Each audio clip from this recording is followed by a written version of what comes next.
King Henry VII was a strong and determined ruler. He established a system of taxation and refused to waste his money on war. He created the wool trade with the European continent, commerce flourished, and England had a long period of peace and prosperity. When Henry VII died in 1509, he left the kingdom to his 18-year-old son Henry. Henry's father had forced him to marry his brother Arthur's widow, Catherine of Aragon. Henry was actually the second son of King Henry VII. Arthur had died when Henry was 11. The most important role of a queen was to produce a male heir, yet Catherine and Henry VIII had just one child who lived beyond infancy, a girl named Mary. Henry persuaded the English clergy to declare his marriage to Catherine null. He married Anne Boleyn, who was pregnant, but when the child was born, it was a girl. After a few more years, Anne was still failing to produce a male heir, so Henry had her falsely accused of infidelity. Anne Boleyn was beheaded in 1536, leaving behind her 3-year-old daughter, Elizabeth. His next marriage to Jane Seymour gave Henry a son, Edward, but Jane died in childbirth. Henry VIII was married 3 more times. Henry VIII died in 1547 and was succeeded by his son, 9-year-old Edward VI. He was frail and he died before his 16th birthday. His half-sister Mary became queen at the age of 37. Mary's short, unhappy reign ended when she died childless in 1558.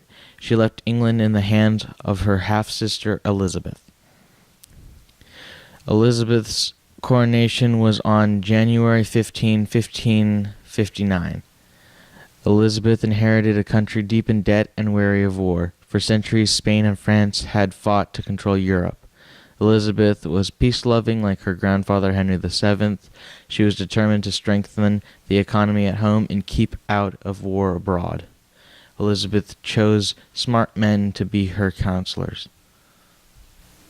Elizabethan England had strict social classes. Above everybody was the royal family. Then came the nobility and the landed gentry or gentlemen. Even though they comprised only 2% of the population, the nobles and the landed gentry owned most of the property in England. In order to keep families' property intact, the law dictated that the eldest son of each family inherited the land and his father's title. This meant that the younger sons had to seek their own fortunes. They often went into the law, the church, or the military, and could become even richer than the older brothers. Below the gentry was a group of people who might be considered middle class, the clergy, successful businessmen, and farmers who owned their own lands. This middle portion of Elizabethan society, like the upper class, could vote for members of parliament and could hold important local offices. Last came the craftsmen like tailors, shoemakers, and carpenters, farmers, day laborers, and finally the poor. Even below them were the vagrants. The rich wore clothes made of fine wool and linen and silk, while the poor were dressed in leather and rags. The gentry ate white bread, the poor ate bread made of rye and barley. The rich lived in great houses of brick or stone, the poor in huts of sticks or dirt. Despite strict social distinctions, there was actually a lot of movement between classes. Then, as now, the gain or loss of money could change a family's social status quickly. Hard work and good luck could make a man a fortune in the 16th century. The many opportunities for increasing wealth and social advantages made Elizabethan England an energetic, enterprising society. The husband was the undisputed head, and under his dominance were his wife, children, and servants. Fathers in Elizabethan England arranged the marriages of their children in order to increase or at least maintain a family's wealth. It was a child's duty to submit to his or her parents' decisions. When women entered into marriage, they lost all rights. Under law, husband and wife were one person, and the person was the husband. He controlled all his wife's personal property, such as clothes and jewels, as well as her land. He even governed her children. Many couples actually enjoyed more equality in day-to-day living than the law dictated. They could truly be fond of each other and have a solid relationship. In the working class, a woman often contributed as much as her husband to her family's income. People in Elizabethan England lived on average only to the age of 32. Between a quarter and one-third of all English children died before they were 15. Most did not live to the age of 1. Upper-class babies were sent away at birth to wet nurses. They would return to their parents only to be raised by a series of governesses and tutors. Boys would leave home again between the ages of 7 and 13 to go to boarding school. Children of the working class would also leave home between the ages of 10 and 17 to become servants, laborers, and apprentices in shops, farms, and other homes of the wealthy. The golden age of English culture would not have been possible without the Renaissance in Europe. The Renaissance, starting in Italy in the 14th century, had spread across Europe, reaching England during the reign of King Henry VIII. By the time Queen Elizabeth came to the throne, classical and European poetry was well known among the upper class in England. Suddenly, poetry was all the rage at court. In the beginning of Elizabethan's reign, English drama came into its own for two reasons: the influence of the Renaissance and the establishment of theatres in London. In 1576, an actor named James Burbage built the first theatre in London. No Elizabethan theatres are left standing today, but from archaeological discoveries we know they were polygonal in shape, with 3 tiers of galleries surrounding a yard with an open roof. They generally held about 2,000 to 3,000 spectators. Music was everywhere: in the home, at court, on the stage, at church.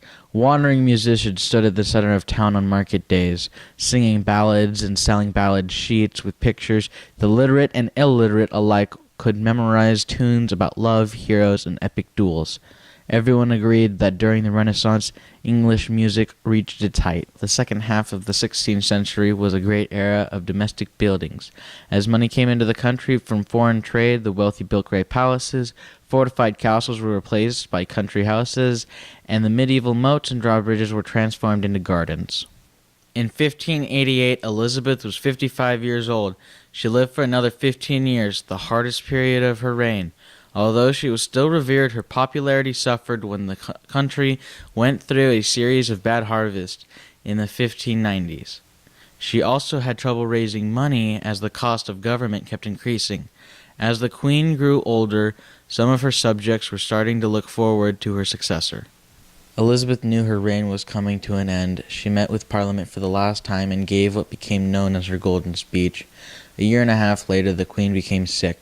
Her last act was to name James VI of Scotland, the son of Mary, Queen of Scots, successor to the crown of England. On March 24, 1603, the Queen died. England was so stable that the transfer of power was peaceful and smooth. Queen Elizabeth had always put her country first. Her critics might call her vain and stingy, but she was also forward-thinking, responsible, and wise in ruling her country. When most of Europe was embroiled in religious and territorial wars, Elizabeth kept her country united and at peace.